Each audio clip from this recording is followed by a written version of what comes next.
In Vorith, everything that mattered was determined before you were born.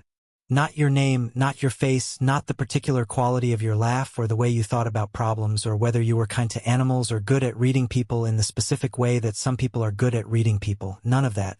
What mattered was your wolf.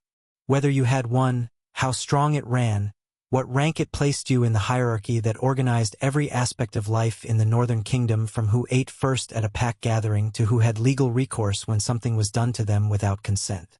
Mira Walter had a wolf. It was mid-ranked, quiet, not the kind of wolf that announced itself when she walked into a room. She had never minded this. She had grown up in a minor pack family in the Eastern Territory, third of 4 children. The one her parents described as sensible when they were being kind and unremarkable when they were being honest. And her quiet mid-ranked wolf had suited her quiet mid-ranked life with a consistency that she had, until 6 weeks ago, found entirely acceptable. 6 weeks ago she had attended the autumn pack gathering at Lord Caldervoss's estate in the Eastern Hills.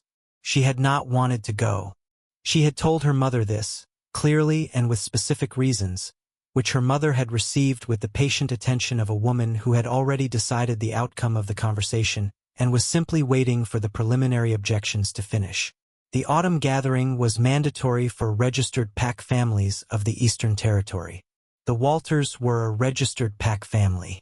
Mira was 22, unmated, and her presence was therefore required. She had gone. The Voss estate was the kind of place that had been built to remind you of the distance between yourself and the people who lived there.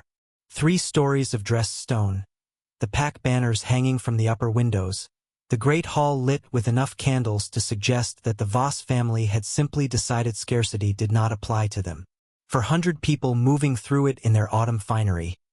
The air thick with pack scent and expensive food, and the particular social energy of a room full of ranked wolves performing their rank for each other. Mira had stationed herself near the east wall with a cup of something warm and spent the first hour doing what she always did at these gatherings, which was to observe. Not calculating, she did not have her mother's instinct for social calculation, but simply present, watching the room move, the way she was comfortable watching things move when she did not have to participate in the movement. She had not been watching Lord Voss. She had become aware of him the way you become aware of a change in temperature. Not a single moment but a gradual shift, a quality of attention that had directional weight to it. She had looked up from her cup to find him looking at her from across the hall. Not the social glance of a host checking his guests. Not the reflexive eye movement of someone scanning a crowd. This was an assessment. Deliberate, patient, the look of a man who has identified something he is interested in acquiring and is now determining the logistics. Lord Caldervoss was 51 years old. He had been mated 3 times. His first mate had died of a fever in the 2nd year. His second had died in a riding accident in the 4th year. His third had died of causes that the official record described as natural and the unofficial record, in the careful whispers of people who had no evidence and therefore could not speak openly, described as something else. He was one of the most powerful nobles in Vorith's Eastern Territory. He had a high-ranked wolf, significant land holdings, and the specific courtly elegance of a man who had spent 50 years learning how to be seen as civilized. Mira had looked back down at her cup. She had stayed at the gathering for another 2 hours because leaving early was a social statement she did not have the standing to make, and she had kept herself near the east wall and had not looked at Lord Voss again. For days later, the paperwork arrived. The high claim was not, in the language of Vorith's pack law, a barbaric institution. It was described in the legal texts as a formal mechanism by which an alpha of sufficient rank could petition the pack council to consider the suitability of a match with a specific unmated omega. The language was careful and procedural and gave the impression of a system with safeguards, with review processes, with the careful machinery of a civilization that had thought seriously about consent. The mechanics were different from the language. An omega who received a high claim could file objections with the council. The council would review those objections. The council would then determine whether sufficient grounds existed to invalidate the claim, sufficient grounds meaning documented evidence of specific wrongdoing by the claimant, the kind of documented evidence that 3 previous inquiries into Lord Caldervos's household had failed to produce. In the absence of sufficient grounds, the Omega was required to present herself for the claiming ceremony within 12 days of the petition's formal acceptance. The petition had been formally accepted. Mira's mother had read the document twice at the kitchen table, her expression moving through a sequence of responses that began with surprise and arrived, after perhaps 30 seconds, at something that Mira recognized as calculation. Her father had stood at the window with his back to the room for a long time. Her older brother had made a sound that was neither approval nor objection, the sound of a person doing arithmetic. They were not cruel people. She had understood this clearly, sitting at that kitchen table watching her family process the document that proposed to transfer her from one household to another like a deed of property. They loved her, in the specific way of people who had simply never been given the vocabulary to separate loving someone from making practical use of them. A high claim from Lord Caldervos would elevate the Walter family's standing in the Eastern Territory in ways that would benefit all of them for a generation. Her mother knew this. Her father knew this. Her brother, doing his arithmetic at the window, knew this. None of them asked what Mira knew about Lord Caldervos's 3 previous mates. She had gone to her room. She had sat on the edge of her bed in the dark and thought about the next 12 days and the ceremony at the end of them and the 51-year-old man with the patient assessing eyes. And she had thought about these things with the specific clarity that arrives when the alternatives have been reduced to a number small enough to count. She had thought about her grandmother. Her grandmother Nesta had died 4 years ago at the age of 78. In the small house at the edge of the Walter property where she had lived alone for as long as Mira could remember. She had been a contained, precise woman who dispensed advice rarely and specific information almost never, and the one exception, the one piece of specific information she had ever given Mira directly, had been delivered on a winter evening when Mira was 17, over a cup of tea at the kitchen table of the small house, in the matter-of-fact tone of someone providing directions to a location they hoped would never be needed. She had taken a recipe book from the shelf. Old, cloth-covered, the pages soft with use. She had opened the inside front cover and pointed to a line of handwriting in the bottom corner, small and precise and only legible if you were already looking for it. 3 days north of the border wall into the Greywood. Iron wren above the door. The name inside is Sable. Remember it. Mira had looked at the handwriting. She had looked at her grandmother. Her grandmother had closed the book and put it back on the shelf and poured them both more tea and not referred to it again in 4 years of subsequent conversation. When Nesta died, Mira had taken the recipe book. She had known, sitting on her bed in the dark on the night the paperwork arrived, exactly where the book was. She had known exactly what was written in the bottom corner of the inside front cover. She had known this for 5 years and had hoped, with the particular hope of a person who prefers not to need contingency plans, that she would never have to act on it. At 3 in the morning she had risen, dressed, packed what she could carry, taken the recipe book from the shelf where she kept it, and walked out of the Walter house without waking anyone. She had left a note. It said, "I am sorry." Said, "Do not look for me in Vorith." It said nothing else because there was nothing else she could think of to say to people she loved who had been about to hand her to Lord Caldervos without asking her what she thought about it. The Greywood began 3 days' walk north of the border wall, and the border wall itself was a day and a half from the Walter property, which meant she was looking at 4.5 days of walking in the beginning of winter to reach a cabin whose existence she knew from a dead woman's handwriting in a recipe book. She had walked anyway. The cold in the Greywood was different from the cold of the Eastern Territory. It was not harsher exactly, the temperature was comparable, but it had a quality of indifference to it that the cultivated landscape of Pack Territory did not have. The Greywood did not care that she was there. It was not hostile.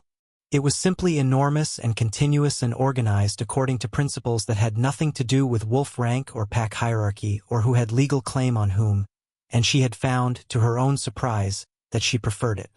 The first day she walked until she could not see clearly and made camp under the lee of a fallen tree and ate from her pack and slept in short intervals, waking to check the cold and the dark and finding both unchanged and sleeping again. The second day she walked through snow that had begun overnight and was still falling, not heavily but continuously, the kind of snow that accumulates without drama. She found the pup on the second afternoon. He was in a hollow at the base of a birch cluster, curled into a shape that was trying to be smaller than it was, his fur the gray-brown of young wolves, his eyes open and fixed on her with the specific expression of something that has used up its available options and has arrived at a position of involuntary trust. He was very small, a runt. She could see it in the proportions, the slightly oversized paws relative to the body, the evidence of a growth rate that had not kept pace with the rest of the litter. His pack had moved on without him, which was the way of packs with runts and which she understood intellectually and which she looked at for approximately 4 seconds before she picked him up. He did not bite her. He trembled once, a full-body shiver that ran from his nose to his tail, and then pressed his face into the front of her coat with the resignation of something that has decided that this is better than the alternative. She tucked him inside the coat against her chest where her body heat could reach him. She felt his trembling gradually subside over the next half hour of walking. By the time she stopped for the night he was asleep, his small ribcage rising and falling against her sternum with the determined regularity of something that has decided to keep going. She named him Arrow because he had been pointed at her with such apparent conviction, lying in that hollow in the snow, that it had felt less like finding him and more like being found. The cabin appeared on the 4th day at dusk, in the particular gray-blue light of a winter evening in the deep graywood, set back from a clearing and smaller than she had imagined. 1 room, 1 window, a stone chimney emerging from the snow-thick roof. Above the door, rendered in iron that had weathered to a dark brown but held its shape through 40 winters. A wren, wings open, the size of her hand. She had stood in the clearing for a moment and looked at it and understood, with a feeling she could not immediately name, that her grandmother had been here. Not recently, the cabin was clearly long unoccupied, but at some point in the way of knowing a place rather than simply being given its coordinates. Nesta had stood in this clearing. The recipe book had not been second-hand information passed down from someone else. Her grandmother had known this place. She had used her shoulder on the door. The ice seal cracked and gave and gone inside.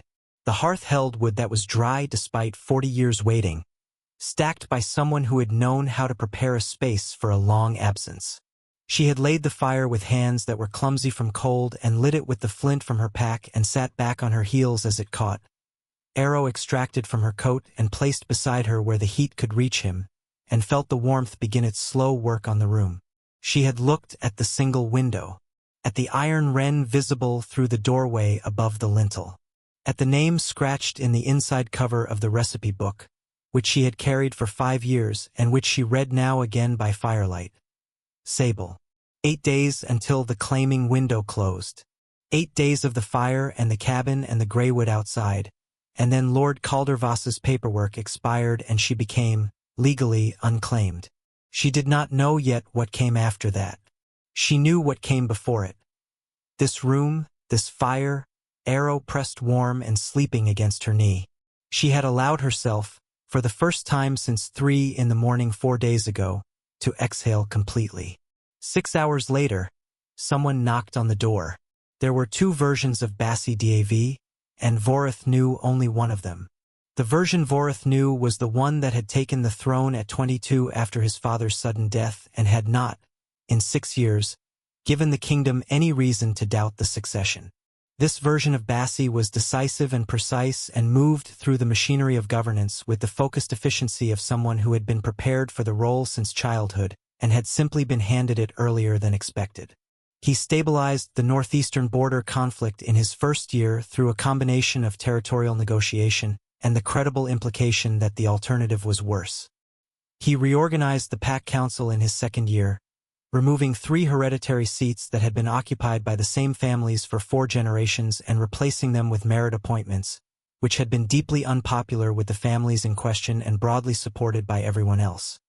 He outlawed 2 specific mechanisms of the high claim in his 4th year, the provisions that allowed physical enforcement retrieval and the clause that permitted a claimant to petition for an Omega's Pack registration to be suspended during the claiming window, effectively removing her legal standing while the process was ongoing. He had not outlawed the high claim itself. He knew this.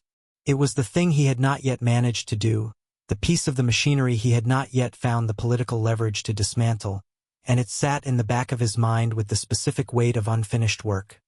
Present, acknowledged, not yet resolved. This was the Bassi Dav that Vorith knew. Capable. Controlled. The king who fixed things. The other version had been present for approximately 11 days and was significantly less composed. The autumn pack gathering at the Voss estate had been, by every measurable standard, an unremarkable political obligation. Bassi attended 2 or 3 of these events per season, territorial gatherings hosted by the major noble houses, the social and political machinery of a kingdom maintaining its internal relationships. He moved through them with the practiced ease of someone who had been doing it for 6 years, speaking to the right people for the right duration, being exactly as present as the situation required and no more. He had been halfway through a conversation with the Eastern Territories Trade Commissioner about the winter grain assessment when his wolf stopped.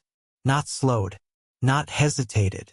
Stopped, a full, absolute cessation of the low background motion that his wolf maintained as a matter of course, the constant subtle monitoring of his environment that was as automatic as breathing. It stopped and went completely, unervingly still, in the way of an animal that has registered something so significant that every other process has been suspended to attend to it. He had registered the scent a moment later. Warm and specific and entirely unlike anything his wolf had catalogued in 28 years. It did not smell like any particular thing he could name. It smelled like he had spent 11 days failing to complete this sentence. It smelled like the thing his wolf had apparently been maintaining a running inventory for, without ever informing him that such an inventory existed, and had just located. He had excused himself from the trade commissioner mid-sentence, which he had never done before in 6 years of these gatherings, and moved toward the source. The hall was full 400 people, the dense weave of pack scents that a gathering of this size generated. He had moved through it with the directional certainty of someone navigating by something more reliable than sight, angling toward the east wall where the scent was strongest. By the time he reached the east wall, she was gone. He had stood at the east wall of the Voss estate's great hall and understood, with the specific quality of clarity that arrives too late, that the person he was looking for had left. Recently, the scent was still present in the air, concentrated in the particular way of someone who had been standing in one place for some time. But she was not there. He had spent the next 40 minutes conducting what he recognized, even in the moment, as a deeply undignified search of the Voss estate's public rooms. He had not found her.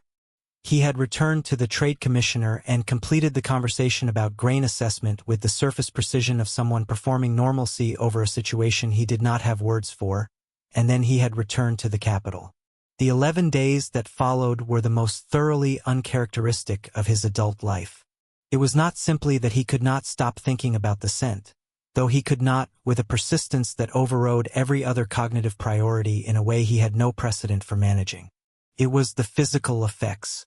He was not sleeping, not in the way of a busy king with too many dispatches, genuinely not sleeping, lying awake for hours with his wolf pacing in the way wolves pace when they are kept from something they are moving toward. He was not eating at normal intervals, which his body registered as a mild ongoing complaint that he ignored because he was used to ignoring his body's complaints. He had issued a command about the northeastern patrol rotation and then countermanded it 6 hours later because on reflection the original arrangement was better, and then countermanded the countermand because on further reflection the revised arrangement had merit, and his Northern Territorial Commander had sent a carefully worded query to the capital asking what the current instruction actually was. His senior advisor Wren had been watching all of this with the dry, precise attention of a man who had advised 3 kings and had developed, over that tenure, a detailed understanding of what functional deterioration looked like in men who were accustomed to functioning well. Wren was 63, compact, with the close-cropped gray hair and direct gaze of someone who had long ago decided that honesty was more efficient than diplomacy and had arranged his professional relationships accordingly. He was the only person in Vorith who spoke to Bassi as a person rather than as an institution, which was a quality Bassi valued sufficiently to have given Wren permanent tenure and explicit permission to say whatever he thought needed saying. On the 9th day, Wren had appeared in the doorway of Bassi's study at 7 in the morning, looked at the state of the desk and the state of the man behind it, and said, "You have been like this for 9 days and it is not improving. Tell me what happened at the Voss gathering." Bassi had told him. The scent, the recognition, the empty east wall. Wren had been quiet for a moment. Then he had asked 2 questions. The first was whether Bassi had filed the gathering's attendance record for review. The second was whether Bassi was aware that Lord Caldervoss had filed a high claim the morning after the gathering against an Omega named Mira Walter of the Eastern Territory, and that the Walter family had accepted the petition, and that the claiming window had opened 6 days ago. Bassi had gone very still. Wren had said, in the tone of a man delivering a conclusion he had reached some time ago and was only now presenting, "I am not certain these 2 things are unrelated." He had paused. He had said, "I am also not certain you are going to be useful to anyone in this condition for much longer." He had said, "Go find her, or I am going to start issuing the commands myself, and I find your northeastern patrol rotation genuinely confusing." Bassi had left the capital on the 10th day. He had taken a supply rider and 3 of his pack wolves, who had attached themselves to the enterprise with the alert, purposeful energy of animals who could feel the shift in their alpha's wolf and had decided, collectively, that this warranted escort. The supply rider was a competent young man named Dars who kept pace without complaint for the first day and a half before the terrain and the weather began to make pace a relative concept. The tracking was not difficult. His wolf was not approaching this like a search.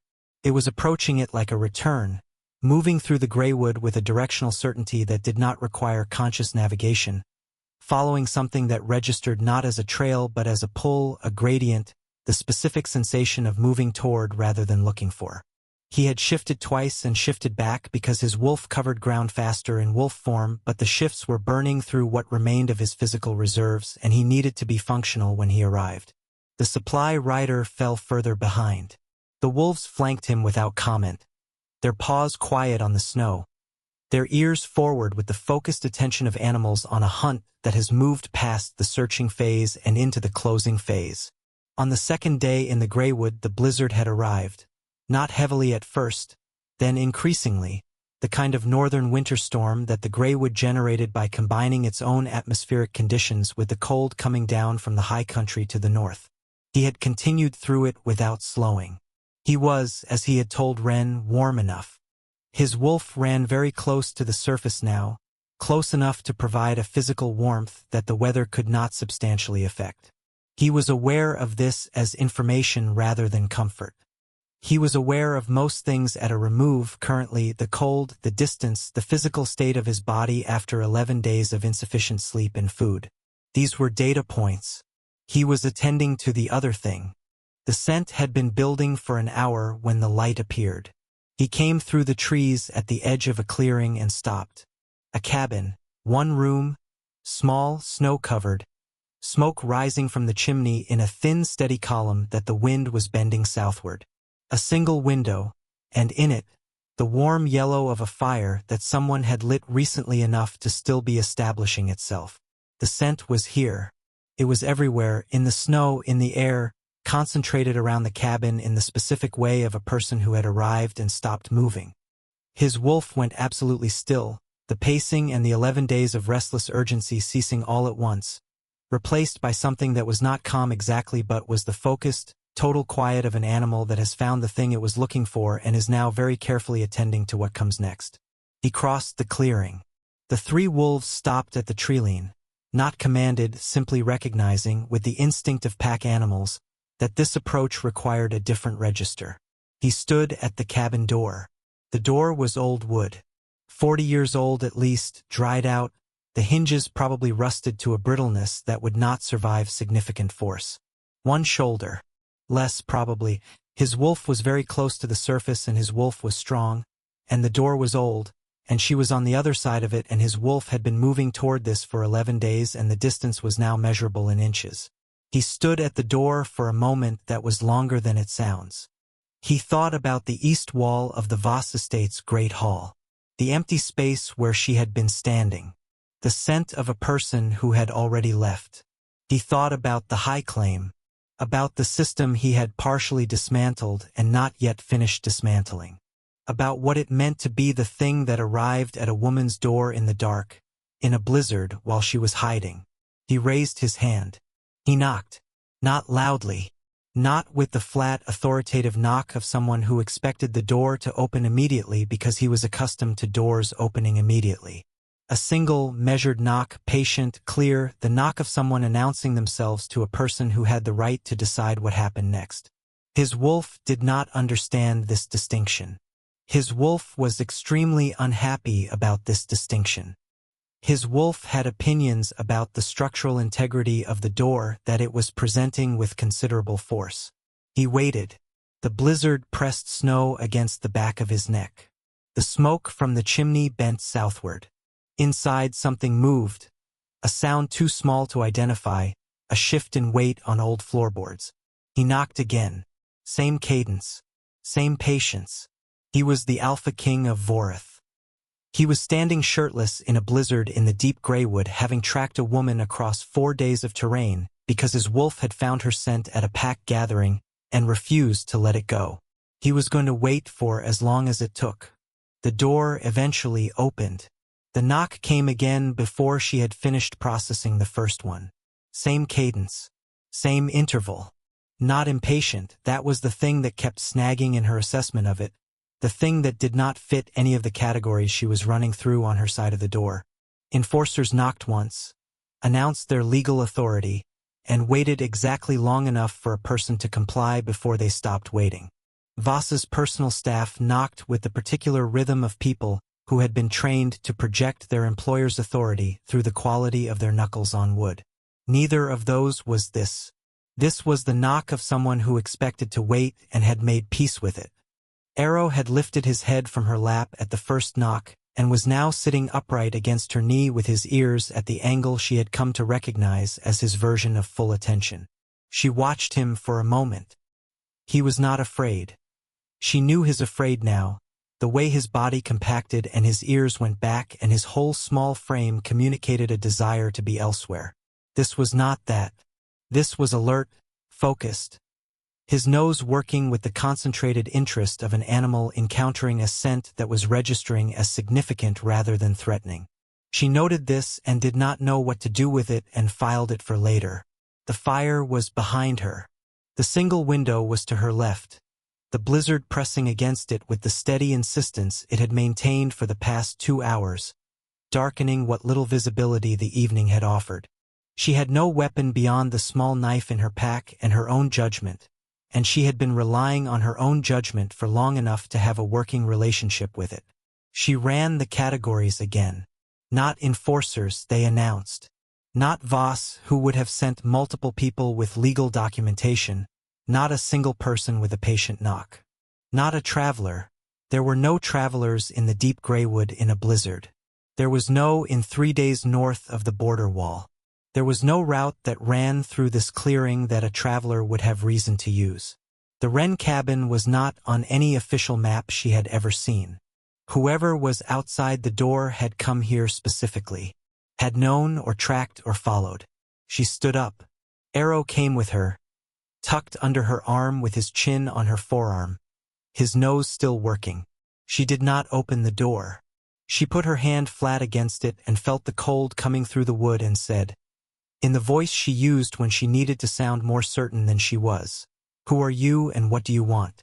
The silence on the other side lasted exactly long enough for her to wonder if she had miscalculated the distance of the sound and there was no one there at all. Then a voice said, "My name is Bassie Dav." She had not expected that. She had been running scenarios and that was not one of them.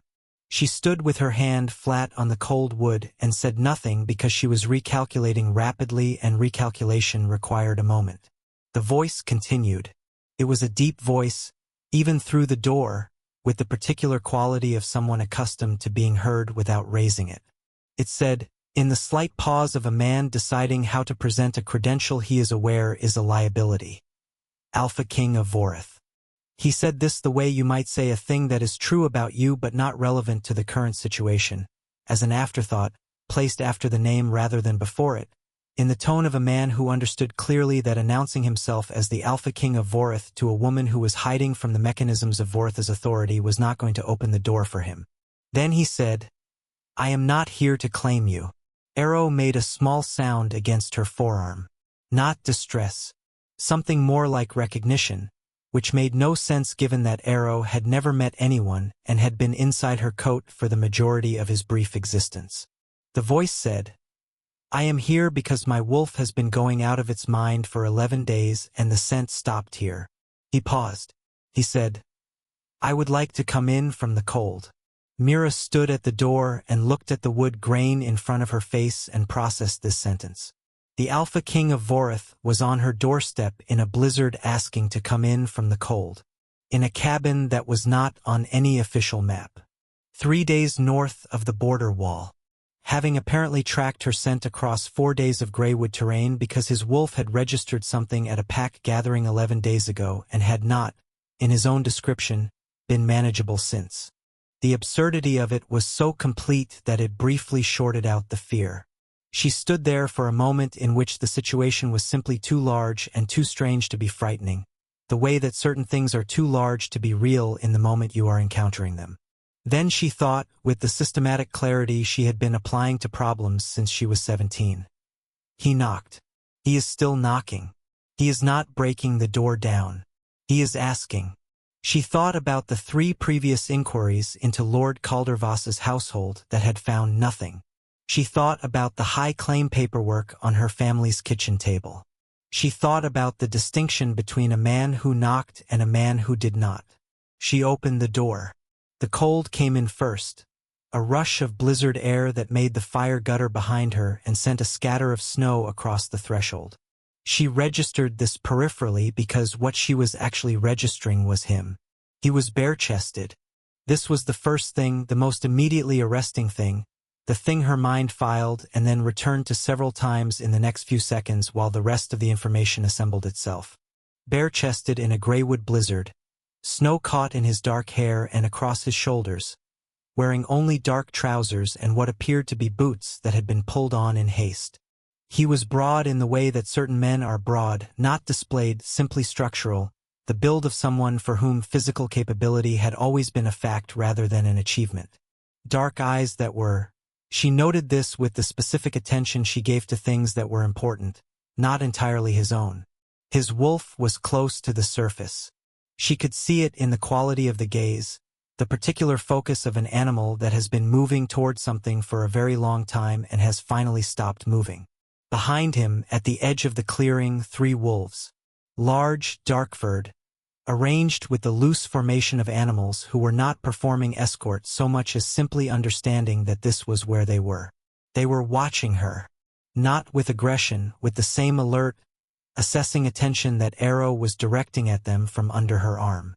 She became aware in the same moment of what he was seeing. She was in her rust-colored wool, the traveling coat she had worn for 4 days through the graywood. Her brown hair loose around her face because she had taken it down when she reached the cabin. Arrow was tucked under her left arm with his chin on her forearm. His gray-brown fur and his blue-gray eyes directed at the man in the doorway with an expression that was, disconcertingly, similar to the one she suspected was on her own face. Both of them, looking at him with the same considering attention, neither retreating, neither inviting. She was aware of her own blue eyes. She had been told enough times and in enough different registers to have developed a complicated relationship with the information, that her eyes were the most notable thing about her appearance. She did not usually think about them. She thought about them now, briefly, in the way you think about a detail that might matter when you are being looked at by someone whose wolf is so close to the surface that the looking has a weight to it. He looked at her. She looked at him. Arrow looked at both of them. She said, "You should come in." She did not step back immediately.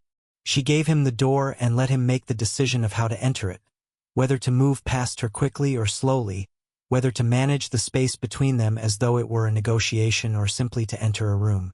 She was reading him in the way she read things, Not consciously but with the accumulated instinct of someone who had always paid more attention to how people moved than to what they said. He moved carefully, not with the deference of someone trying to seem unthreatening, which would have been its own kind of performance, with the genuine, deliberate care of a large person who had become conscious of their own mass in a small space and was choosing accordingly. He stepped inside. She stepped back. The door swung closed behind him, cutting off the blizzard with the abruptness of a sound stopping, and the cabin was suddenly different. The same fire, the same single room, the same iron wren above the lintel visible through the small window, but occupied now in a way it had not been occupied for 40 years. The space that had felt sufficient for one person and one wolf pup reorganized itself around the addition of 6 feet of Alpha King, and the fire threw his shadow large against the far wall, and the 3 wolves outside pressed close enough to the door that their warmth was faintly perceptible through the wood. Arrow made a sound. Not a growl, he was too young and too small for a proper growl. A sound that was working toward a growl the way a child's drawing works toward a portrait. Recognizably attempting the thing without yet having the equipment to complete it. Bassie looked at Arrow. Something shifted in his expression, the wolf close intensity easing slightly, replaced by something that was not quite amusement but occupied the same region. Mira and Bassie stood on opposite sides of the fire. She was calculating again because calculation was what she had instead of certainty, and certainty was not currently available. He was the Alpha King of Vorith, which meant he was the top of the hierarchy that had produced Lord Caldervoss and the high claim and the kitchen table with the paperwork on it. He was also, undeniably, the man who had knocked. She said, "You said you are not here to claim me." He said, "I am not." She said, "Then what are you here for?" He was quiet for a moment. The fire crackled between them. Outside, the blizzard pressed against the single window with the steady, indifferent insistence of weather that had no interest in the conversation happening inside. He said, "I told you. My wolf has been going out of its mind." He said it plainly, without apparent embarrassment, in the tone of someone reporting a fact about themselves that they have not entirely made peace with but have decided to stop managing through omission. It landed differently than she had expected.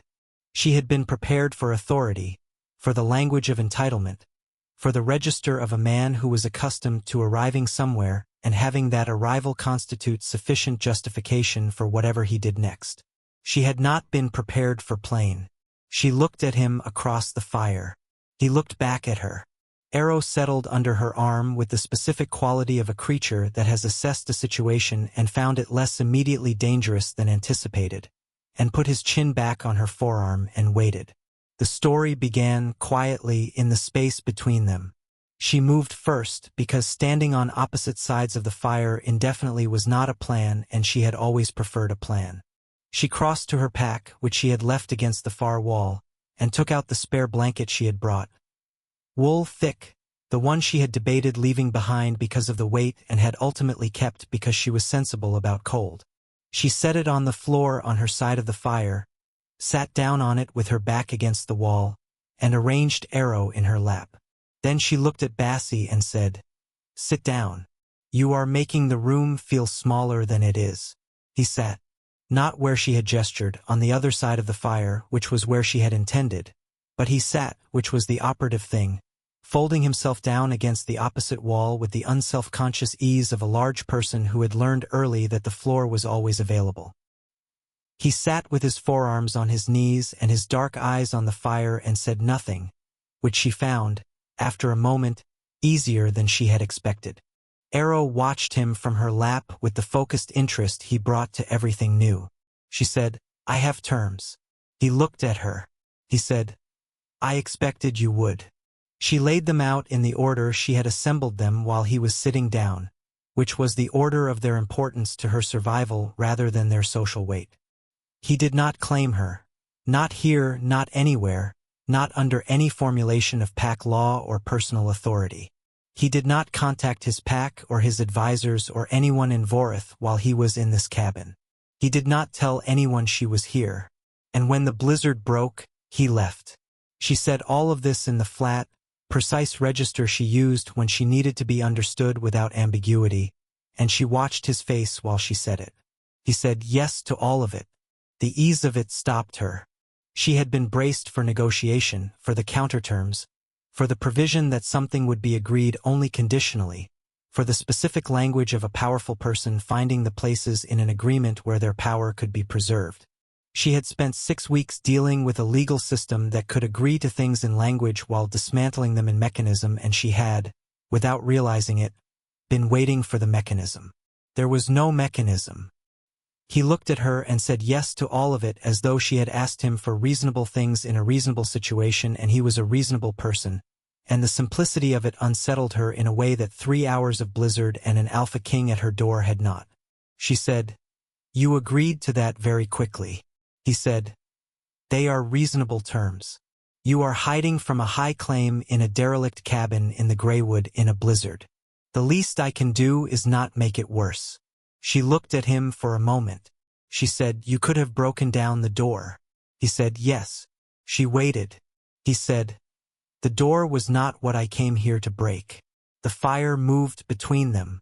Arrow, apparently deciding that the negotiation phase had concluded satisfactorily, stood up in her lap, turned twice in the way of small animals establishing orientation, and then stepped off her knee and walked directly toward Bassie with the unhesitating confidence of a creature who had not yet developed the self-preservation instinct that would eventually tell him this was inadvisable. He reached Bassie's knee. He put both front paws on it and looked up. Bassie looked down at him. His expression shifted in the way she had noticed at the door, the wolf close intensity receding to make room for something less categorizable. He did not reach for the pup immediately. He waited, with the patience of someone who understood that trust had a pace and could not be usefully accelerated, until Arrow had completed his investigation and made his assessment and settled his chin on Bassie's knee with the air of someone who had arrived at a conclusion. She said, "His name is Arrow." He said, "Where did you find him?" She told him, "The hollow at the base of the birch cluster, the second day, the snow." The way Arrow had looked up at her with the expression of something that had used up its alternatives and arrived at an involuntary trust. She described putting him inside her coat and feeling the trembling subside over the following half hour, and she described this plainly, without the softening language she might have used if she had been performing the story for someone she was trying to impress. It was simply what had happened. Bassie listened the way he seemed to do everything, with his full attention without interrupting. When she finished, he said, "Why did you keep him?" She considered the question for a moment. She said, "He trusted me before he had any evidence that I was trustworthy. It seemed wrong to make that a bad decision." Bassie looked at Arrow, who had fallen asleep against his knee with the completeness that characterized all of Arrow's transitions between states. He was quiet for a moment. Then he said, "Yes, I understand that." She wasn't sure whether he was still talking about Arrow. The night came in gradually around the edges of the firelight. The blizzard against the single window was audible and constant, the specific sustained sound of weather that had committed to its course and was not reconsidering. She had checked the wood supply when she arrived. Enough for 2 days if she was careful, more if the blizzard broke sooner. She revised the calculation now to account for a larger fire than she would have kept alone, and decided it was still sufficient. Outside, she heard movement. The soft compression of snow under paws, the low sound of wolves settling. Bassie glanced toward the door. She said, "You're wolves." He said, "They won't go further in this weather. I can't make them." She considered this. 3 large wolves outside the door of a cabin that was already occupied by 1 large alpha king was a great deal of wolf for a structure of this size. She said, "If they need to come in." He said, "They'll be all right." He paused.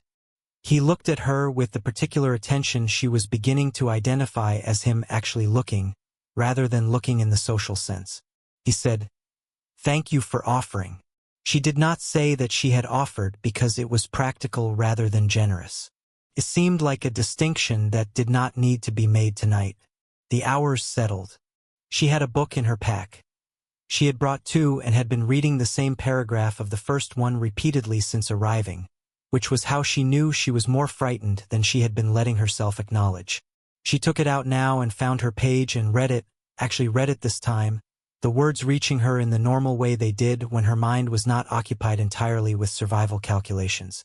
Bassi did not ask what she was reading. He sat against his wall and looked at the fire and occasionally at Arrow and occasionally at her in the way she was beginning to understand was simply how he occupied space. Present, attending, not performing anything. She read 3 chapters. Arrow slept. The blizzard pressed and the fire held and the night moved at the pace of nights that are being gotten through rather than enjoyed, which was nevertheless a pace she could manage. She became aware that she was not a person who trusted easily or quickly. She had arranged her life around this fact about herself and considered it an asset rather than a limitation. She had 4 days of walking in the cold as evidence that she was right to be careful. She had her family's kitchen table and the document on it as evidence of what happened when the people around you stopped treating your wariness as a reasonable response to available information. She was not ready to trust him. She recognized this clearly and without apology.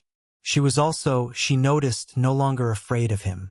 These were different things, and she filed the distinction carefully, and tended the fire and let him sleep. She woke before he did, which she had expected, and the blizzard was worse, which she had not. Not dramatically worse, not the kind of escalation that announced itself as emergency. Simply more committed, the wind having found a consistency overnight that the previous evening's gusts had been working toward. The snow against the window no longer scattered and intermittent but a steady, pressing white that reduced the glass to opacity. She stood at the window for a moment and looked at the nothing visible through it and revised her estimate of when either of them would be going anywhere. Not today. Possibly not tomorrow. She built the fire up from the embers she had maintained through the night. She had slept in intervals, tending it, which was not so different from her usual sleep, and melted snow in the pot she had brought, and was measuring out the dried provisions from her pack when Bassi woke. He woke the way she suspected he did most things, without transition. One moment unconscious against the wall, the next present and oriented, his eyes open and finding the room in the sequence of a person locating themselves and then locating everything else. He found her at the hearth. He found Arrow, who had migrated at some point in the night to the exact center of the cabin floor, and was now engaged in a focused investigation of something invisible to her. He found the window and its white opacity and was quiet for a moment, reading what it meant. He said, "It's gotten worse." She said, "Yes." He said, "I'm sorry." She looked at him. She said, "For the weather." He said, "For still being here." She handed him the second cup she had prepared. She had prepared 2 without deciding to, which was a fact about herself she noted and set aside, and said, "You would be worse company frozen in the clearing. Drink that." He drank it without comment. Arrow abandoned his investigation and came to sit between them with the satisfied air of someone whose arrangements have come together according to plan. The morning organized itself around the practical requirements of 2 people in a small space. She had enough dried provisions for herself for 8 days, which became enough for 2 people for approximately 4, which was either sufficient or would require a different calculation depending on the blizzard. Bassi melted additional snow without being asked, which was useful, and she added it to what she had without remarking on the usefulness, which was as close as they were going to get to domestic harmony at this stage. He began checking the cabin structure after he had eaten, moving along the walls with the methodical attention of someone who had identified a task and was performing it, pressing his palms to the stone at intervals, checking the join of the roof timbers with the systematic thoroughness of a man accustomed to assessing situations and finding the actionable elements within them. She watched this for a while. She said, "The gap is behind the east shelf. It's been there since I arrived. I put a folded cloth in it." He crossed to the east shelf. He found the folded cloth. He looked at it for a moment, then looked at the gap it was addressing, then looked at her with an expression that was recalibrating. She said, "I was managing." He said, "I can see that." He put the cloth back and moved on to the next section of wall, and she returned to her own assessment of the morning, and the word managing sat in the space between them with the slight awkwardness of a thing that had carried more weight in its delivery than she had intended. The argument arrived mid-morning, the way arguments in small spaces arrive, not because anyone decided to have one, but because the pressure of unsaid things finds the nearest available exit. She asked him, not looking up from the fire she was tending. "What would you have done if I hadn't opened the door?" He said, without hesitation, "Waited." She said, "You would have frozen." He said, "I run warmer than most." She looked up at him then. She said, "That is not an answer." He was quiet. She could see him deciding between the answer that managed the situation and the answer that was true, and she watched the decision happen in the specific way it was visible in people who were not accustomed to the gap between those two things being noticed. He said, "I don't know." She waited. He said, "My wolf would not have let me leave. I have never had to navigate that before. I don't know what I would have done if you hadn't opened the door. I would like to tell you I would have stood there until the blizzard broke and then gone home, but I cannot tell you that with certainty, and I am not going to tell you something I'm not certain of." The fire crackled. Arrow looked between them with the alert interest of a creature monitoring a situation for developments. She had been prepared for deflection. She had been prepared for authority, for the version of this answer that acknowledged the question while recentering his position, the way that powerful people often answered uncomfortable questions by surrounding the honest core with enough verbal structure that it ceased to feel like an admission. She had sat across from that kind of answer at pack gatherings and family dinners for 22 years, and she knew its shape. This was not that shape. She said, "That is a concerning thing to tell someone who is hiding from a claiming." He said, "Yes, I know. I'm telling you anyway because you asked me directly, and I would rather you have accurate information than feel safe based on something I made up." She looked at him for a long moment. She said, "Your wolf has never done this before." He said, "No." She said, "And you have no idea what it would have done." He said, "I have some ideas. I chose not to act on them. That is the most honest account I can give you." She turned back to the fire. She was quiet for a moment, processing the specific texture of what had just happened, which was that the Alpha King of Vorith had sat in a derelict cabin and told her clearly that he could not entirely vouch for himself and had done so because she had asked him directly and he had decided honesty was owed. She did not know what to do with that. She added it to the folder of things about him that were not matching her available categories and returned to her provisions assessment. Arrow, reading the temperature of the moment with the diplomatic instincts he appeared to have been born with, chose this point to attempt to climb Bassie's boot. He was not large enough to do this successfully, but he committed to the attempt with the full force of his available determination. His small claws finding no purchase on the leather and his hind legs scrabbling on the flagstone with the industrious futility of something that has not yet developed a working theory of friction. Bassie looked down at him. He reached down and picked Arrow up with both hands and set him on his knee, and Arrow immediately sat down with the dignified satisfaction of someone who has achieved his objective through an unconventional route. She looked at this. She looked away. She felt something that was in the general region of her chest move slightly, and she identified it as irrelevant and continued her provisions assessment. The afternoon came in slowly, the blizzard unchanging. The light through the window the flat gray-white of a day that intended to end the same way it had begun. She read. It was easier to read today than yesterday. Her mind had apparently decided that the situation was no longer in the emergency category and had returned some of its processing capacity to normal functions. She read 2 chapters and then a third and was partway through a fourth before she registered that Bassie had been quiet for some time. She looked up. He was watching the window, not with the alert tracking of someone looking for information, with the still, unfocused attention of a person who was simply being in the space they were in, not managing anything. Arrow was asleep against his thigh. The fire was doing its work. The blizzard pressed on. She looked at him for a moment. This man who had every structural reason to be filling the silence with authority, and was instead watching a white window in a small room and saying nothing. She looked back at her book. They did not speak for 2 hours. Not because the silence was hostile. She would have felt that, she was accurate about the temperature of silences, but because the silence was not, and neither of them moved to end it, and the afternoon passed in the firelight with the specific unremarkable quality of time spent in a place where nothing is required of you. She finished her chapter. She marked her page.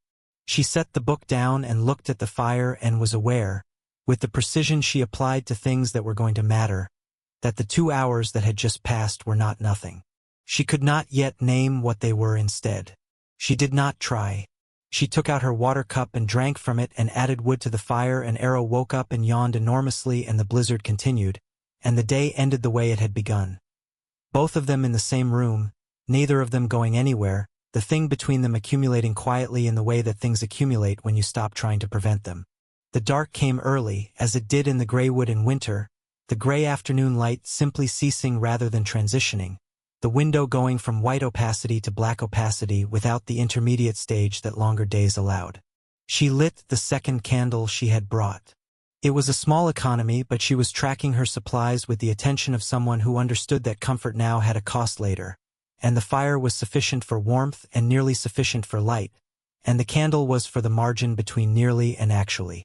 She set it on the shelf above the hearth, and the cabin resolved itself into the amber and shadow that it would hold for the rest of the evening. Bassie had taken over the fire management at some point in the afternoon without either of them formally negotiating the transition. She had noted this and allowed it because the wood needed managing and he was closer to the stack, and there was no principle worth defending in making him ask. Arrow was in her lap, fed and drowsy, engaged in the repetitive leg twitching of a pup working through something in his sleep. She said, without particular preamble, "I know your public record." He looked at her across the fire. She said it plainly, because she had been thinking about how to say it for the better part of the afternoon, and had concluded that plainly was the only register that served her purpose. She told him what she knew. The throne at 22, the border conflicts and their resolution, the council reorganization, and the hereditary seats that had become merit appointments.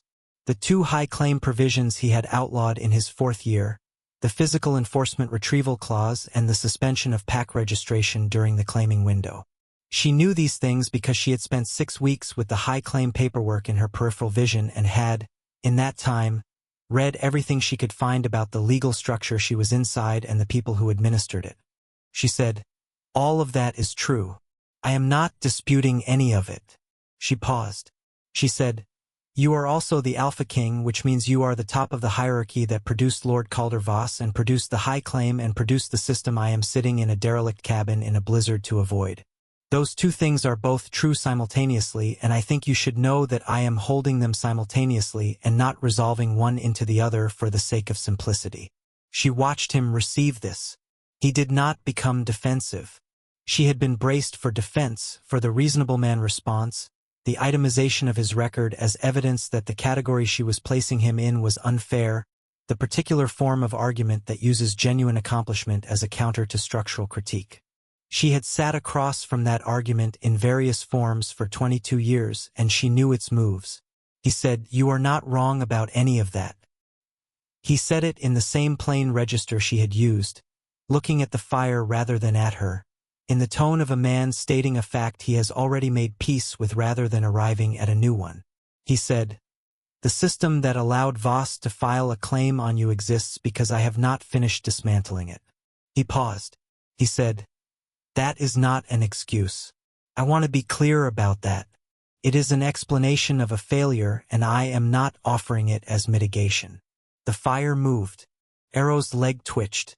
She said, "Why haven't you finished?" He was quiet for a moment in the way she was beginning to recognize as him actually thinking rather than preparing a presentation. He said, "Because dismantling a system from inside it requires leverage that the system controls, and leverage accrues slowly when the system in question has been in place for 4 generations and the people who benefit from it have had 4 generations to learn how to protect it." He paused.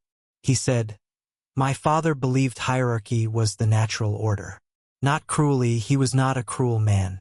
He believed it the way you believe things that have always been true around you without examining them because they are ambient. He built the machinery of Vorith on that belief, and the machinery is very large, and I am working from the inside." She said, "How long?" He said, "I don't know. Longer than I have patience for and shorter than it would take someone who cared less." He looked at her then, directly, with the full attention that she had been cataloging as his most consistent quality. He said, I outlawed the enforcement retrieval clause because a woman in the Southern Territory was dragged from her home by claiming enforcers in front of her children. I outlawed the registration suspension clause because it was being used to make women legally invisible during the claiming window so that they couldn't file counter-objections. I know what the next provisions are. I am building the case for them. And while I am building the case, women are hiding in the graywood. The silence after this was different from the afternoon silence. It had more weight to it. She said, after a moment, "My grandmother was one of them." He looked at her.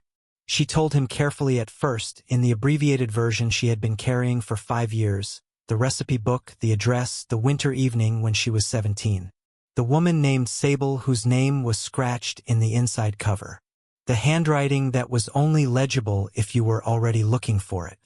She told him what she had inferred rather than known, that her grandmother Nesta had been here, in this cabin, at some point before she turned up in the Walter family's Eastern Territory life as a person with a quiet history and careful eyes and a recipe book she kept on a particular shelf. That the address had not been secondhand. Nesta had known the cabin the way you know a place you have been. That whatever Nesta had been running from, she had eventually stopped running and made herself small enough that the thing she was running from stopped looking. She was telling this carefully because she did not know yet how far to go with it, and the not knowing was visible to her in the way she was selecting words. Then Bassie said what was her name. His grandmother's name. Not as a test, with the specific attention of someone who wants the complete picture and understands that the abbreviated version is not it. She said, Nesta. Nesta Walter, but that was her married name. Before that she was something else. She never said what. Something moved in Bassie's expression. Not recognition, consideration, the face of someone fitting pieces in a pattern that is not yet complete. She said, "What?" He said, "There are records in the Vorath archive. Old ones, from 40 years ago. A high claim filed against a woman and then withdrawn. Not for insufficient grounds but for the claimant's sudden and convenient change of heart, which was the language the record used. The record noted that the woman had subsequently left the territory and could not be located for the follow-up documentation. The name in the record was different from Nesta, but the family name." He stopped. She said, "What was the family name?"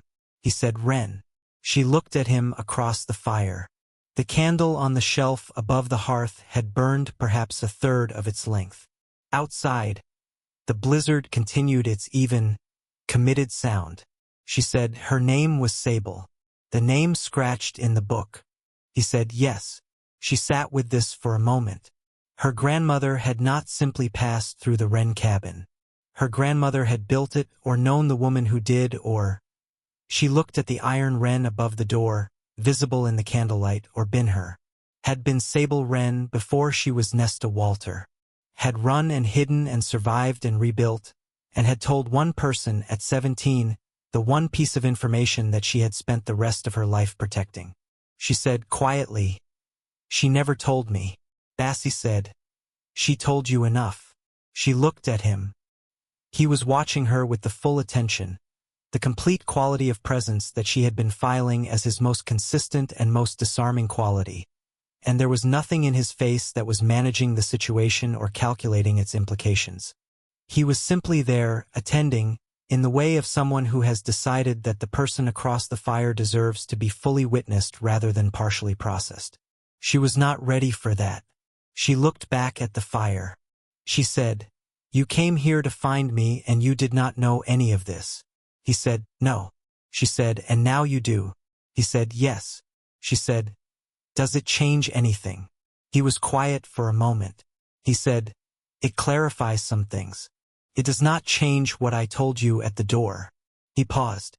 He said, "I am aware that my being here, regardless of intention, puts you in the same position that your grandmother was in. A powerful person who has located a woman who was hiding. I am aware of that." She said, "You are nothing like Lord Voss." She said it before she had decided to say it, which was unusual for her, and she heard it land in the room with the weight of a thing that was true and therefore could not be taken back once offered. He did not smile. He said, "Thank you." He said it plainly, the way he said most things, without using it to build toward anything. The fire burned. Arrow slept. The dark pressed against the window and the cabin held its warmth, and outside the blizzard continued its indifferent course. She understood, sitting in the amber light with her grandmother's name settling into its new shape, that she had spent the evening handing him pieces of herself with increasing carelessness, and that he had received each one with a steadiness that made the next one feel less costly, and that this was either the most trustworthy thing she had encountered in a long time or the most sophisticated thing, and that she was not yet certain which, and that the uncertainty was no longer as large as it had been this morning. She did not say any of this. She tended the fire and let the evening continue and understood that they were past the point where the people they had been when the door opened were the people they still were. She could not identify the exact moment of crossing. She suspected it did not have one. She woke on the third morning to find the cabin had acquired wolves. Not in the dramatic sense. There had been no moment of entry she had missed, no sounds of negotiation in the night. They had simply moved inside with the quiet inevitability of large animals that have assessed an external temperature and made a practical decision, and by the time she opened her eyes the three of them were distributed around the room's perimeter with the settled quality of creatures who had been in place for some time and considered the arrangement resolved. The largest was against the wall to her left, his dark fur rising and falling with the slowness of deep sleep. The second had taken the space near the door, her gray-brown coat visible in the early firelight as a shape that might have been a shadow if shadows breathed. The third, younger, she thought, from the less settled arrangement of his limbs, had ended up nearer the hearth than the others, close enough that she could see the firelight moving in his half-open eyes. The cabin was considerably warmer than it had been when she fell asleep. She lay still for a moment and took inventory. Arrow was against her side, which was his usual position. Bassie was against the far wall, awake. She could tell from the quality of his stillness, which was the active stillness of someone attending rather than the passive stillness of someone unconscious. He had been awake for some time, she thought. He had not moved, and the wolves were settled in a way that suggested they had been watched over rather than simply coexisting. She sat up. She said, "When did they come in?" He said, "Around the second hour. I did not invite them." She looked at the three wolves. She said, "I noticed." He said, "I can move them outside if," she said, "they are warming the room. Leave them." He was quiet in the way she had come to recognize as him registering something and choosing not to make anything of it. She built the fire up from the embers and measured their remaining provisions with the morning's honest arithmetic and concluded that they had approximately 2 more days of adequate food before adequate became a generous description. The blizzard showed no indication of having scheduled an end. Arrow woke. He stretched with the wholehearted commitment of a creature for whom stretching was a full-body philosophical statement, stood up, and walked directly past the 3 large wolves with a confidence that she found simultaneously admirable and alarming. He investigated the nearest wolf, the large dark one against the left wall, by pressing his nose to the wolf's nose and holding it there until the wolf opened one eye, assessed the situation, and closed it again. Arrow appeared to receive this as sufficient greeting. He moved on. He arrived, eventually, at Bassie's knee, which had become Arrow's established location over the past 2 days. He stepped up onto it and turned his circle and settled against Bassie's leg with the complete physical ease of an animal that has made its assessment of a person and found no reason to revisit it. Mira watched this.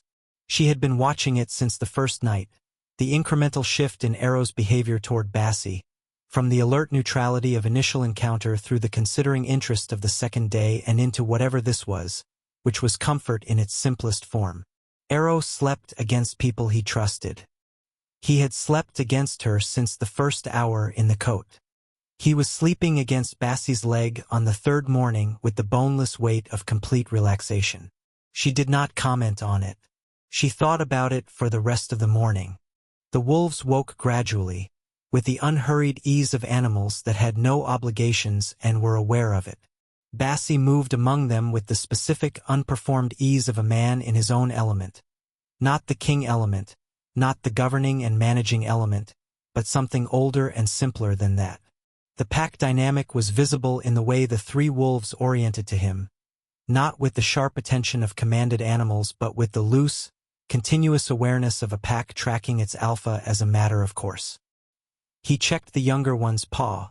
Something in the way the wolf had been holding it suggested a stone or ice accumulated overnight, and did this without ceremony, the wolf submitting to the examination with the patience of an animal that has learned the examination means help rather than harm. She watched him do this and recalibrated. She had been building a picture of him in the days since the door, adding each conversation and each morning and each silence to a composite that was increasingly detailed and increasingly difficult to file under the simple heading she had arrived with. But she had been building the picture of Bassi Dav. She had not seen this version until now, the Alpha Wolf version, the man who was not managing anything or deciding anything or being carefully honest about something difficult, but simply present in his own nature, his wolf not close to the surface in the way of tension or restraint but integrated, the way things are integrated when they have stopped fighting each other. She said, sometime in the middle of the morning, without looking up from the provisions she was organizing. Does your wolf want a mate or do you? The cabin was quiet except for the blizzard and the specific breathing of 3 large wolves and 1 very small one. Bassi said, what is the difference? She said, the difference is what I am asking about. She looked up. He was watching her from across the room, his hand still resting on the younger wolf's flank from the paw examination, his expression doing the thing it did when he was actually thinking rather than preparing. She said, your wolf found something at the Voss gathering and has been making your life impossible for 11 days. You said that yourself. I am asking whether you, the person, want what your wolf wants. Because those are not the same question and I would like to know if you know the difference. He was quiet for a long time. Long enough that she returned to the provisions and sorted through what remained and had nearly finished before he spoke. He said, I don't know. She waited. He said, my wolf has never done this before. In 28 years, it has never registered anyone. I have spent 6 years running a kingdom and attending pack gatherings and existing in proximity to every variety of unmated omega in Vorith, and my wolf has been entirely, consistently indifferent. He paused. He said, 11 days ago it stopped being indifferent and I have been treating that as an inconvenience to be managed while I locate the source and assess the situation. She said, and now? He said, now I am in a cabin in the Greywood and the source is across the room asking me questions that I do not have finished answers to, and I am starting to think that what I have been calling an inconvenience is something else. He paused again. He said, I am not certain yet what it is. I am less certain than I was this morning that it is only the wolf. The fire moved. Arrow did not stir from his position against Bassi's leg. The large dark wolf against the wall made a low sound that was not language but conveyed something in the range of agreement. She looked at this and then looked at the provisions and then looked at the window, white and impassable and consistent. She said, I have been asking myself the same question. Whether I am running from what I actually fear or running from what the system tells me I should fear and not knowing if those are the same thing. He said, what do you actually fear? She said, being claimed. Belonging to something that didn't ask me first. He said, yes, I understand that. She said, your wolf didn't ask me first. He said, no. He said, and I came here without asking. I know. He said it directly without making it smaller than it was. And I knocked on the door and I told you my terms and I agreed to yours and I am telling you now that the wolf and I are in the process of negotiating something that I do not have the complete terms of yet. But the terms will include whatever you decide. Not as a concession, as the actual structure of what I want. She looked at him across the room. Arrow slept. The wolves breathed. The blizzard continued. She said, that is a careful thing to say. He said, I am trying to be careful. It does not come naturally. The afternoon arrived. The shutter on the east-facing side of the cabin had been increasingly vocal throughout the morning. The wind finding the loose hinge with the methodical insistence of weather that has identified a weakness and intends to exploit it. She had been tracking the sound and calculating the point at which ignoring it became more costly than addressing it, And that point arrived after midday when the hinge gave another quarter-inch and the shutter began a percussive complaint that was going to outlast her patience. She got up. She got the small tools from her pack. She had brought a basic kit because she was sensible, and went to the east wall where the shutter's interior fastening was accessible. Bassie followed without being asked, because the shutter was at a height that was easier with two people and he could apparently read a structural problem as readily as she could. They worked without much talking. She held the shutter steady against the wind's intermittent pressure through the wall while he set the new fastening she had found in the cabin's own small cache of old tools. Someone had kept the place provisioned for repair, the same someone who had stacked the dry wood, the same organized and forward-thinking someone who had known that a cabin needed maintaining even in long absence. The work required them to be close. Not the proximity of the fire's opposite sides, which had the fire between them as a defined and neutral boundary, but the proximity of two people addressing a shared physical problem, arms occasionally overlapping in the reach for the same fastening, the particular coordination of people who have not done this together before and are developing the rhythm of it in real time. She was aware of the distance between them as a thing she was choosing rather than a thing she was maintaining. This was different. She noted it and continued working. Arrow sat below them and observed the entire operation with the focused attention of a creature that took quality control seriously. The shutter was secured by mid-afternoon. She stepped back and checked the result, and Bassie checked it from the other angle, and they arrived at the same conclusion without needing to compare notes, which was that it would hold unless the blizzard escalated significantly, at which point they had larger concerns. She gathered her tools. He returned to the far wall. The distance between them reconstituted itself in the cabin's familiar geography. The fire in its place between them, Arrow migrating back to his position against Bassie's leg. She did not look at Bassie directly. She was thinking about arms overlapping in the reach for a fastening and the specific quality of a distance that is a choice, and she was thinking that the picture she had been building of him had added another layer today. The wolf ease among the pack, the careful honesty about the answer he did not have, the hands that checked an injured paw with the same attention they would bring to any problem worth solving. She was thinking that the picture was becoming difficult to look away from. She picked up her book. She read a page and a half without taking in any of it. She put it down and tended the fire and did not say what she was thinking, which was simply, "I see you," which was the most dangerous thing she had thought since the door opened. And she knew it, and the afternoon continued around her regardless. She found it because of the rug.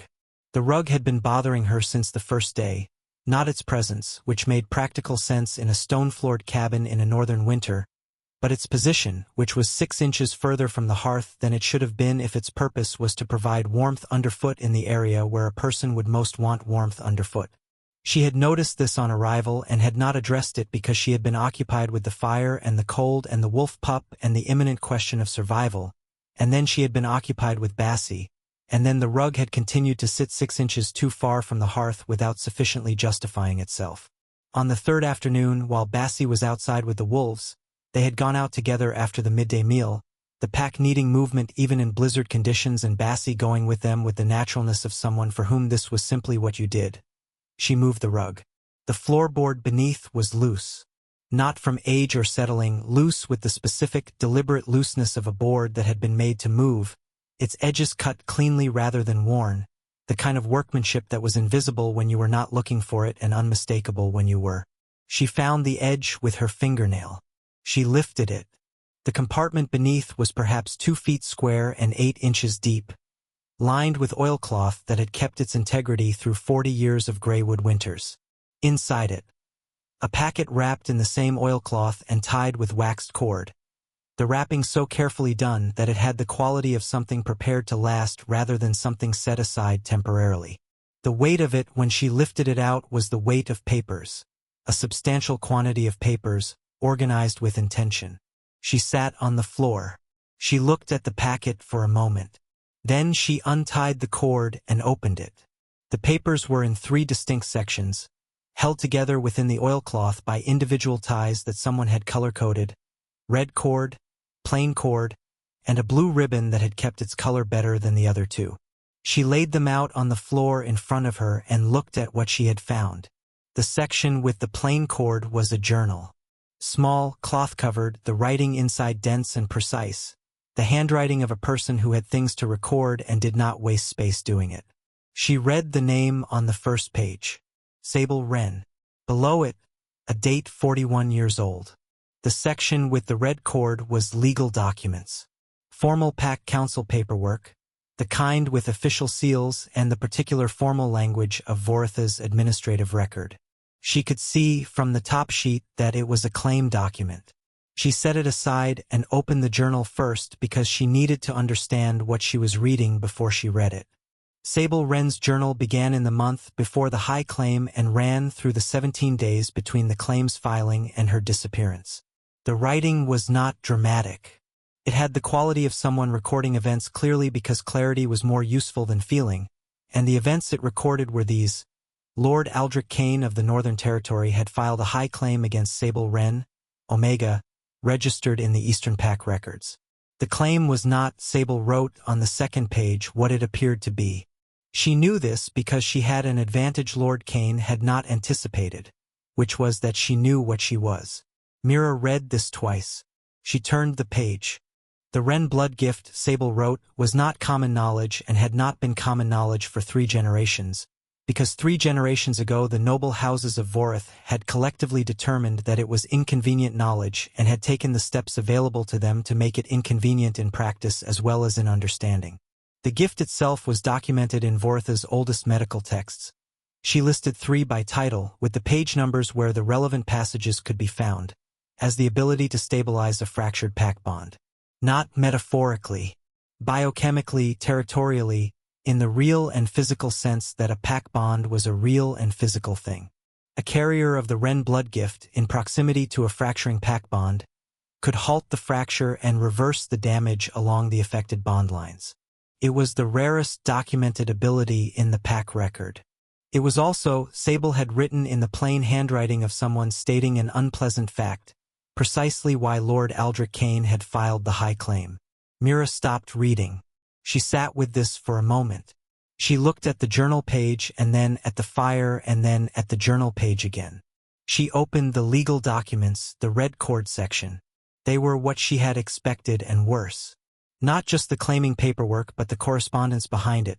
Letters between Lord Kane and 2 members of the Pack Council, 41 years old, in the specific language of men who believed they were writing privately and had not considered that a careful woman with access to a council secretary's waste bin might be composing her own archive. The letters discussed the Wren blood gift with the flat, acquisitive language of men discussing a resource. The specific utility of having the gift under a single house's control. The pack loyalty implications, a stabilized pack bond was a pack bond that remained loyal to whatever power had stabilized it. And if that power was the Kane house rather than the crown, the political implications were significant. They had not wanted Sable. They had wanted what she carried. She set the legal documents down. She picked up the blue ribbon section. It was a letter, a single folded sheet, the handwriting larger than the journal, more deliberate, the handwriting of something composed with care rather than written in the course of events. At the top of the sheet, in the same hand, to whoever finds this next. Because the gift runs through the female line, Sable had written, and it does not skip. I had a daughter.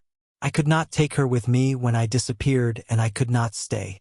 I left her with people who did not know what she was and who would not be looking for her, and I left this cabin and these papers for the day she needed them, or her daughter did, or her daughter's daughter. The gift will find its way back to someone eventually.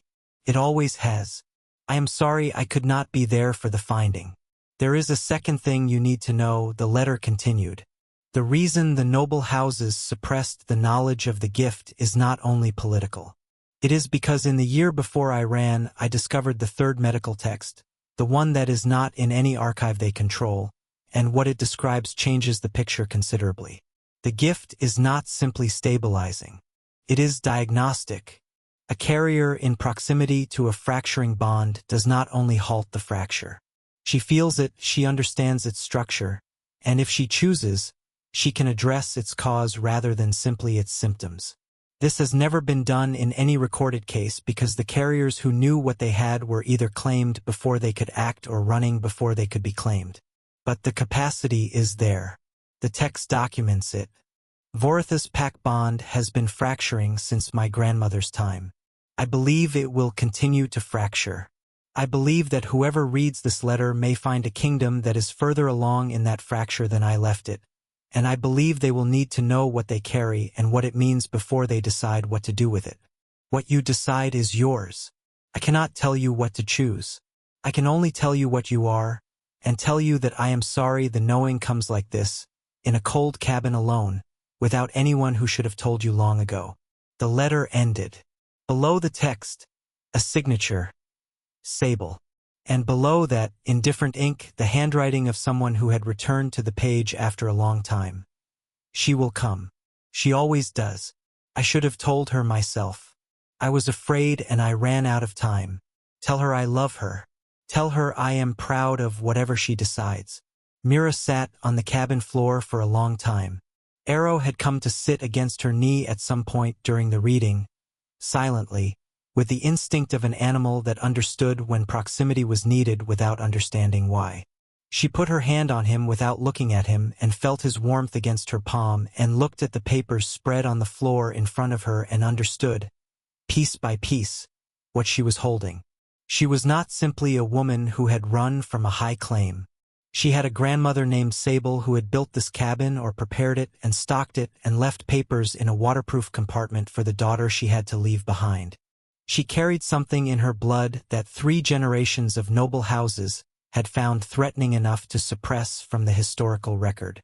Lord Caldervos had not seen her at the Autumn Pack gathering and developed an interest. He had been looking for a Wren bloodline carrier for a specific purpose and had found one. She had been running from something she did not know she had. The running had been right. The reason had been wrong, not wrong in what it feared, but incomplete in what it understood about why the fear was justified. The door opened.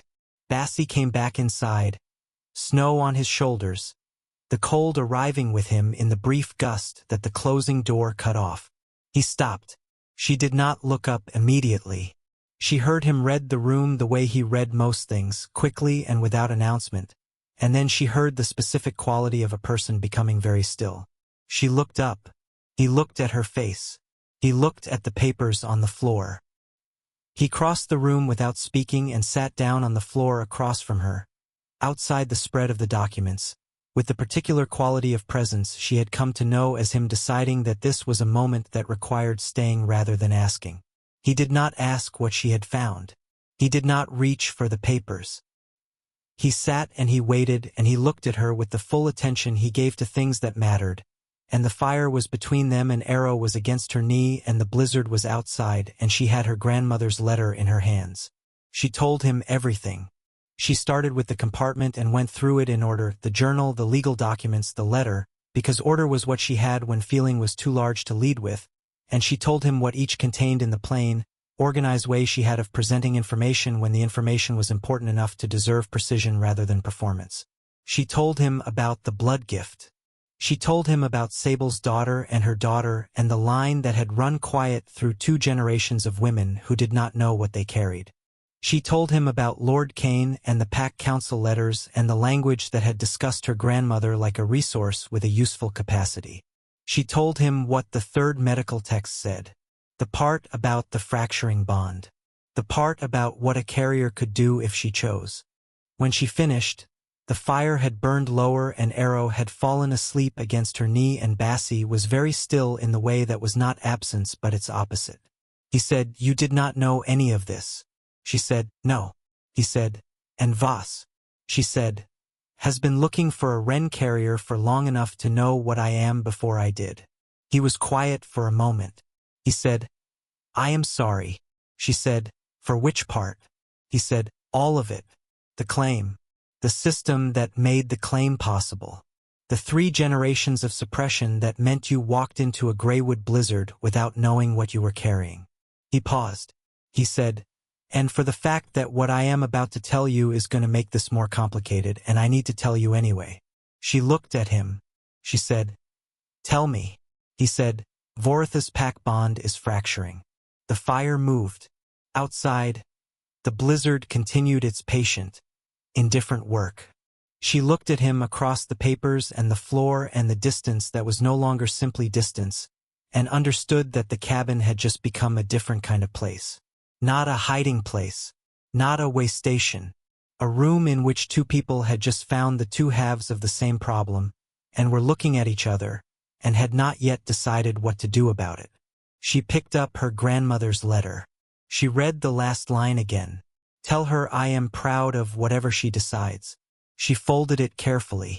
She put it back with the other papers. She tied the blue ribbon. She said, "Tell me everything." He did not tell her immediately. They sat with what she had told him first, the documents, the blood gift, the letter, in the specific silence of people who have received large information and are letting it settle before adding more weight to the structure. The fire had burned lower and she had not built it up yet, and the room had taken on the dimmer, more amber quality of late evening, the shadows thicker at the walls, the space between them defined by the remaining firelight rather than by the full blaze of earlier hours. Arrow had migrated from her knee to the exact center of the floor, which was his default position when the room's emotional weather was complex enough that neutrality seemed advisable. The three wolves were settled at the perimeter, breathing in the slow rhythm of animals that were not asleep but had lowered their alert level to something compatible with rest. The cabin was full of breathing. It was, she thought, the fullest the space had been since Sable Wren built the fire here 40 years ago and sat in this same amber light with her own particular weight of information. Bassie had not spoken since she told him everything. He was looking at the fire in the way she recognized as actual thinking, not preparation, not management, but the genuine interior work of a person assembling something from pieces that had just been handed to him in a new arrangement. She was doing the same thing. The connection was there. It had been there since the moment he said the words fracturing pack bond, sitting in her mind with the specific quality of a key that has found the shape of its lock before you have decided whether to turn it. She was not ready to say it yet. She needed to understand what she was holding before she handed it to anyone else. Even him, even now. She built the fire up. The room brightened. Arrow opened one eye, assessed the improvement, and closed it again. Bassie said, "There is something I have not told you." She looked at him. He said, "I have not told anyone except Wren." She waited. She had learned, over 3 days, that his silences before important things were not hesitation but loading, the final assembly of something he intended to deliver completely rather than in pieces, and she had learned to wait for the complete thing rather than move into the silence with prompts. He said, "Vorith's pack bond is fracturing." The fire crackled. She kept her face still and her breathing even and did not say the thing that was in her throat, which was, "I know. I just found out why that matters." She kept it back because she needed to hear his account of it first, separately, in his own words, before she placed the two things together. She needed to know what he knew before she understood what she had. He told her. 2 years ago, his senior advisor Wren had brought him a set of reports from the territorial pack physicians, not political reports, medical ones, the kind that tracked the biochemical indicators of pack bond health across the kingdom's registered pack structures. The reports described a pattern of degradation that had been gradual enough to miss in the year-over-year comparison but became visible when Wren, who had the habit of reading things in longer intervals, compared the current figures to those of a decade ago. The pack bond coherence in Vorith's central and eastern territories, the measurement of how strongly the individual pack bonds aligned with the kingdom's overarching bond structure, had declined by a measurable percentage across 10 years. The decline was not catastrophic in any single year. Across a decade it was significant. Projected forward another decade it was serious. Projected forward 2 decades it was the end of Vorith as a unified kingdom. He said, "The pack bond is not metaphorical. I want to be clear about that because people speak about it as though it is a cultural construct, a shared identity, the feeling of belonging to a common pack. It is all of those things, and it is also a physical reality. Biochemical, territorial, as real as the land itself. When it degrades, the effects are not primarily emotional.